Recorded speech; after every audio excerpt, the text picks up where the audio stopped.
Olá, estamos aqui hoje com a presença do professor Guilherme Calmon, professor associado de Direito Civil da Universidade do Estado do Rio de Janeiro, onde ele fez graduação, mestrado e doutorado, sempre pesquisando em temas relacionados ao direito civil, mais especificamente na área de direito de família.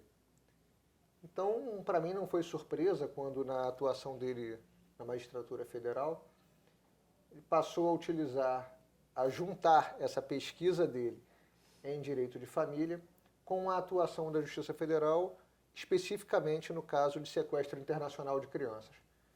O que acabou gerando um livro escrito em conjunto com a também professora Carmen Tiburcio, que é o Sequestro Internacional de Crianças, Comentários à Convenção da Haia de 1980.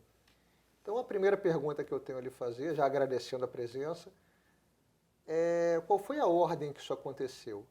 Foi a pesquisa acadêmica que lhe levou a participar ativamente desse grupo de pesquisa sobre o atendimento à convenção no CNJ, ou foi ao contrário, foi a atuação jurisdicional que levou a se integrar a um grupo de pesquisa sobre o assunto? É interessante porque nas minhas duas atividades principais, tanto como magistrado como professor, eu tive contato com o assunto, né, com o tema relativo ao sequestro internacional, e ambas despertaram, obviamente, interesse no aprofundamento do estudo, né, da abordagem até acadêmica sobre a questão. Mas o que de fato me levou a levar ao CNJ a ideia de nós montarmos um grupo de trabalho e até chegarmos a editar uma minuta de resolução sobre o tema foi o grupo de pesquisa. Quer dizer, o grupo de pesquisa nessa hora chamou mais atenção do que a minha atuação profissional, ainda que já tendo julgado alguns casos, mas foi o grupo de pesquisa que despertou o verdadeiro interesse em aprofundar o assunto. E é um assunto que eu vejo extremamente delicado, né? Você quando trata de menores e qualquer questão relacionada à guarda de menores, mesmo quando você está com pais se separando dentro do mesmo município, já traz uma carga complexa para a família. E quando eu imagino uma família se desfazendo com uma distância internacional envolvida no meio, é uma questão que eu imagino bem mais complexa ainda. Mas eu queria começar perguntando pela nomenclatura. Sequestro Internacional de Crianças é um nome bem dado para a convenção?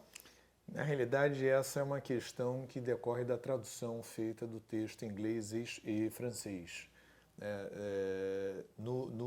Na versão inglesa, né, abduction, quer dizer, abdução, e para a tradução para o português, nós teríamos que adotar literalmente a abdução internacional de crianças, o que representaria, de certa forma, acho eu, né, quem foi o responsável por fazer a tradução e acabar por encampar o texto da convenção em português, pensou que poderia gerar algum tipo de, até mesmo, enfim, constrangimento ou mesmo uma certa aversão, né? Falar em abdução internacional de crianças como se um ET, né, viesse ao Brasil para poder abduzir uma criança, né? Quer dizer, levá-la para a estratosfera, para outro lugar que não o nosso planeta e tal, enfim. Então, acabou-se optando, havia uma segunda opção que seria rapto internacional de crianças ou sequestro internacional de crianças, acabou sendo adotada essa opção do sequestro, que não é a melhor, sem dúvida. Na realidade, até essa é uma crítica que na versão portuguesa se faz ao texto da convenção, porque dá a ideia de que haveria uma conotação criminal, penal, a respeito da conduta do pai ou da mãe, enfim, ou de alguma outra pessoa em trazer a criança para o Brasil de modo ilícito, né, sem autorização do outro genitor, quando na realidade a convenção claramente diz que ela não trata dos aspectos criminais, ela trata dos aspectos civis do sequestro internacional de criança. Então, propriamente, é uma questão entre pais, né, em razão de uma separação, de um divórcio e tudo, e que deverá ser resolvido no que tange ao retorno dessa criança ao local, ao país de onde ela foi retirada, onde ela tinha sua residência habitual, é um conceito importante da residência habitual na Convenção, para que o juiz de lá, o juiz do país de onde ela foi retirada possa resolver o tema da guarda, o tema da visita, o tema dos alimentos, enfim, todas as questões que envolvem a separação desses pais quanto à condição dessa criança, seja no que tange a sua guarda, visita, alimentos e todas as outras questões relativas a essa separação. Antes de lhe perguntar quais são as principais inovações da Convenção de Haia no ordenamento jurídico, queria tirar uma dúvida que é por que o Brasil demorou 20 anos para ser signatário de uma convenção tratando de uma questão tão importante? Na realidade, o Brasil até hoje ainda tem um certo atraso quanto a aderir a certas convenções importantes, né? Que eu dou exemplo agora recentemente, apesar de haver um decreto legislativo, a Convenção de Apostila, que é a supressão da legalização, da consularização de documentos públicos estrangeiros, né?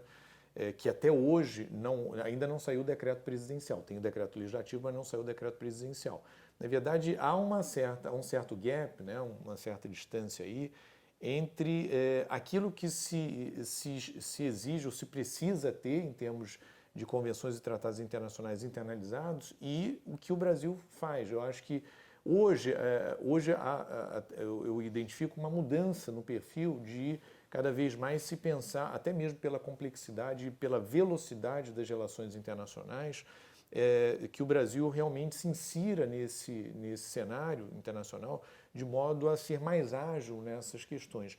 Mas a única explicação plausível para a demora de 20 anos quanto à internalização da Convenção de Sequestro Internacional de Crianças no Brasil, de fato, foi mais uma burocracia e talvez, né, estou aqui mais pensando em voz alta, a ideia de que ainda não se tinha necessidade da internalização por força do número pequeno de casos concretos envolvendo essa questão.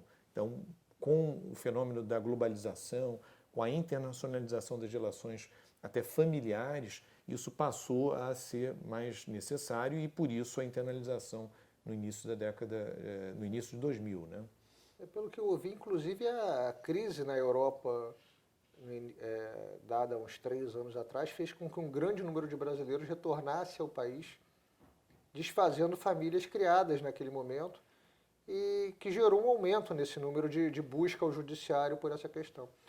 E uma dúvida que eu tenho, que eu acho interessante, é a questão, os juízes nacionais, eles tendem a dar preferência ao julgamento de manutenção das crianças dentro do próprio Estado, ou essa convenção já consegue ser vista dando um caráter de reciprocidade maior, vendo mais o direito da criança, que me parece ser o principal sujeito ativo da convenção, pensando na criança, inclusive na velocidade com que essa criança vai retornar ao seu país de origem, ao país onde ela efetivamente já residia com ambos os pais. Nós temos na própria convenção um prazo de 6 semanas, dentro do qual, iniciado o procedimento de retorno, até 6 semanas essa criança tem que ter a sua situação resolvida. Resolvida em que sentido? Ou no sentido do retorno, de fato é a regra da convenção, havendo a transferência ou a retenção ilícita da criança no estado para onde ela foi levada, caso, então, a solução que a convenção dá é o retorno dela para o país de onde ela foi retirada. Excepcionalmente, nós temos os chamados óbices ao retorno, situações consideradas muito graves que a convenção prevê, por exemplo, né, ela ter sido vítima de maus tratos no país de onde ela saiu, enfim, por parte daquele genitor que lá ainda permanece e tudo, e aí a convenção prevê alguns óbices ao retorno. Esses óbices permitem, então, que haja uma solução para o caso em que a criança vai ficar no estado para onde ela foi levada. Situações excepcionais que, obviamente, merecerão um tratamento diferente do tratamento que é a regra do retorno, né?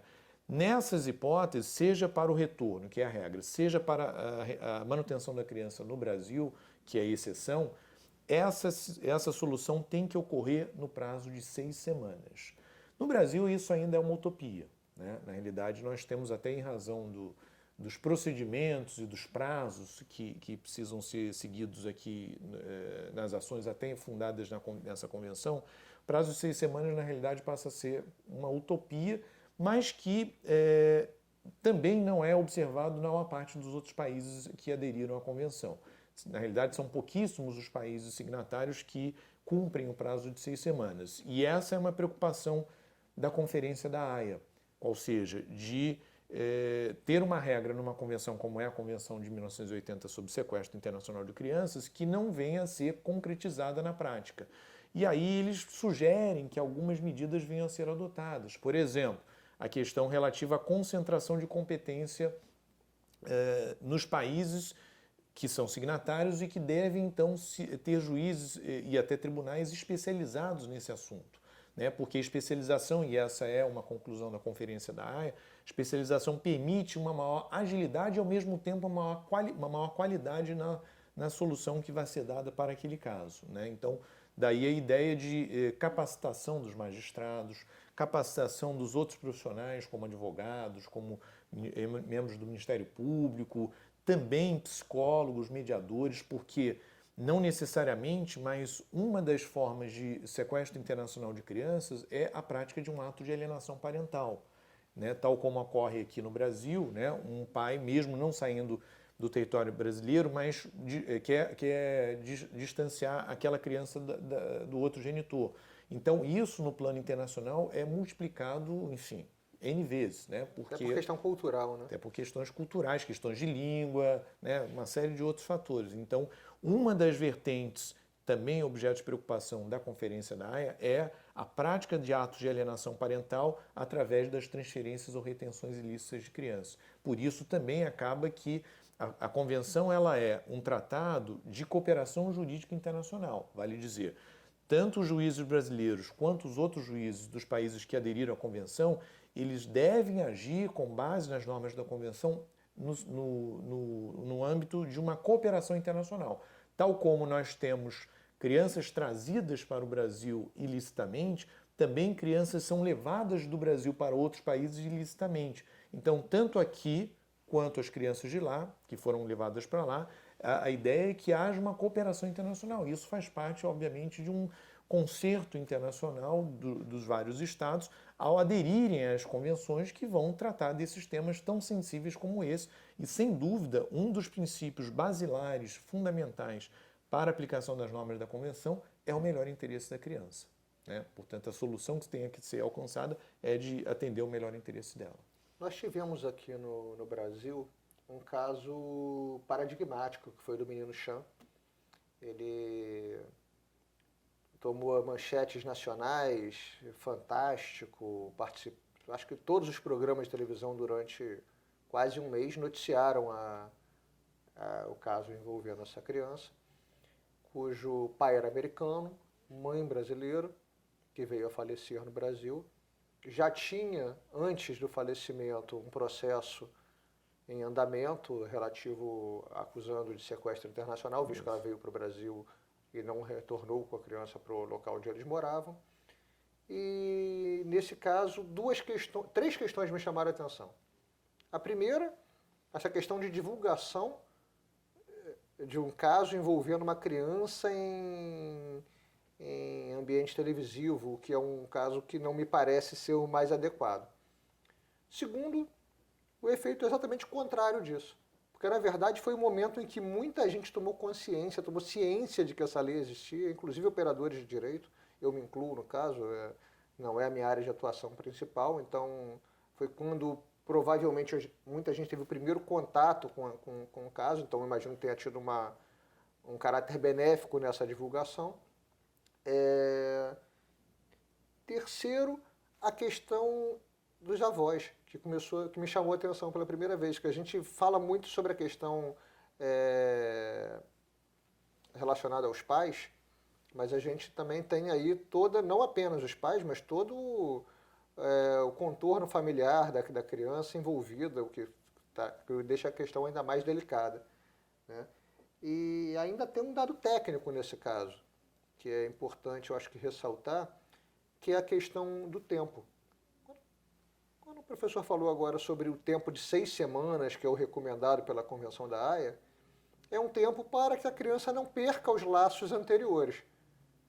Isso. Mas eu também li que o fato de se adiar o retorno não faz com que esse novo tempo possa ser utilizado a favor do infrator, o que me parece uma coisa facilmente entendível.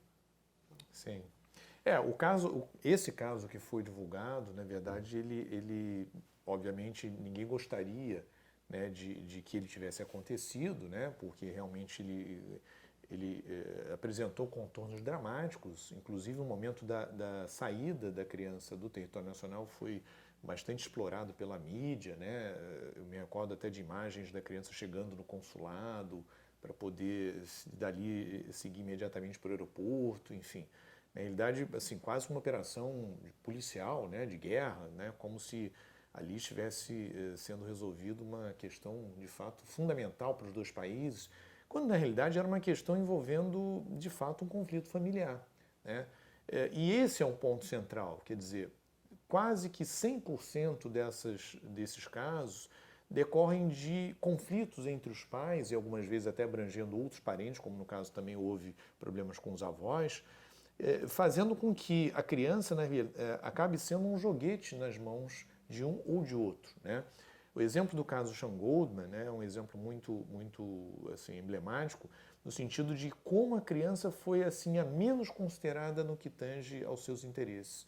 Né? Seja no primeiro momento, quando ela foi trazida para o Brasil e aqui permaneceu por quase 5 anos, um pouco mais de 5 anos, ela ficou 5 anos no Brasil, as 6 semanas ali realmente não foram cumpridas.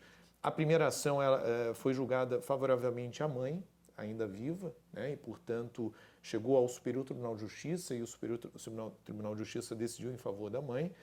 E quando da morte da mãe, por outros fatores, né, outros acontecimentos completamente diferentes do caso em si, surgiu então o segundo momento, a segunda ação, que foi agora ajuizada pelo pai norte-americano, em face do padrasto, né, na verdade, porque o padrasto da criança, ingressou na Justiça Estadual Brasileira para ter reconhecida a chamada paternidade socioafetiva, né? E por isso houve um segundo conflito e que gerou, aí sim, nessa segunda demanda, a solução do retorno da criança para os Estados Unidos.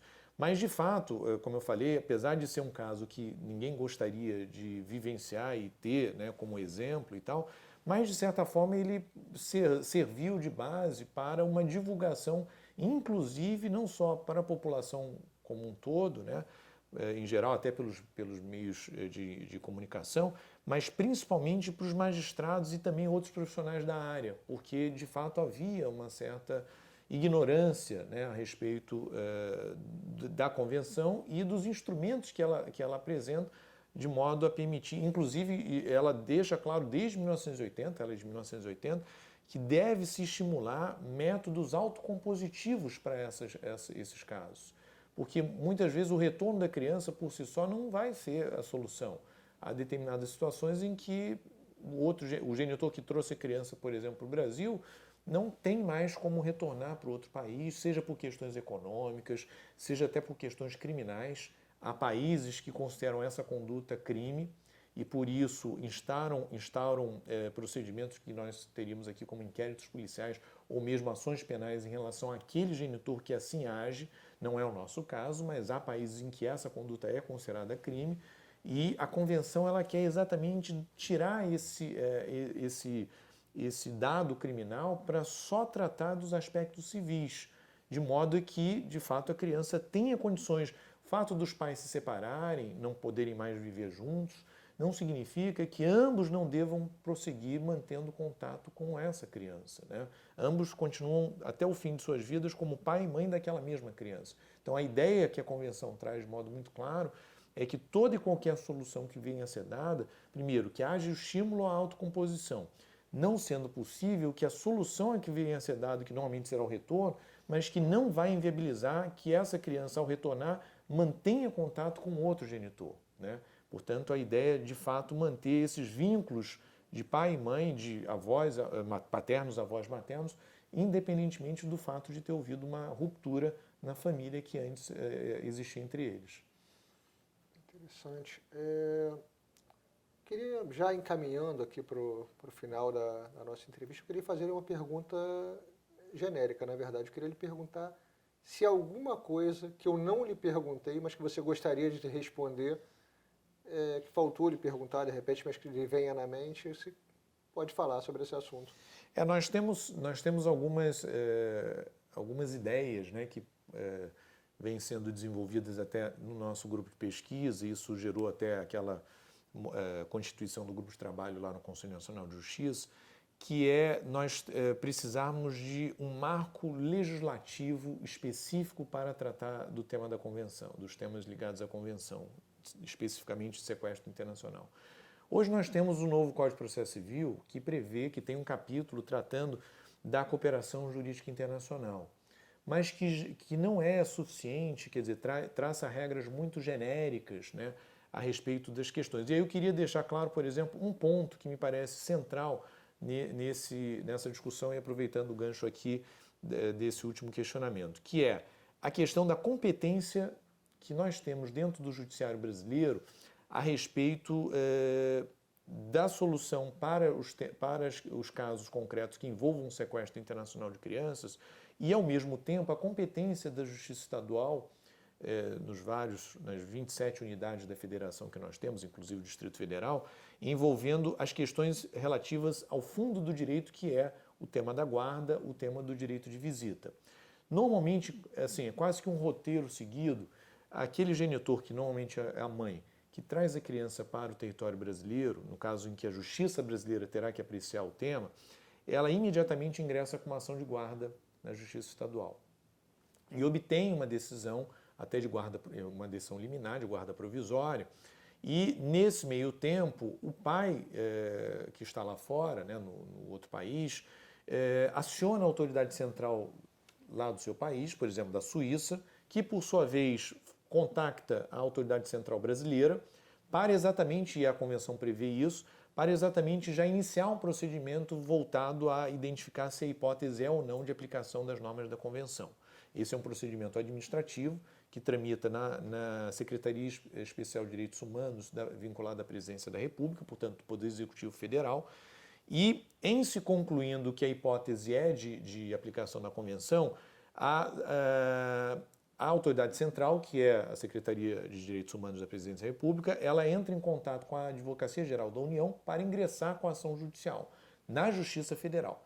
E aí nós temos uma polêmica que é o tema do possível existência de decisões conflitantes.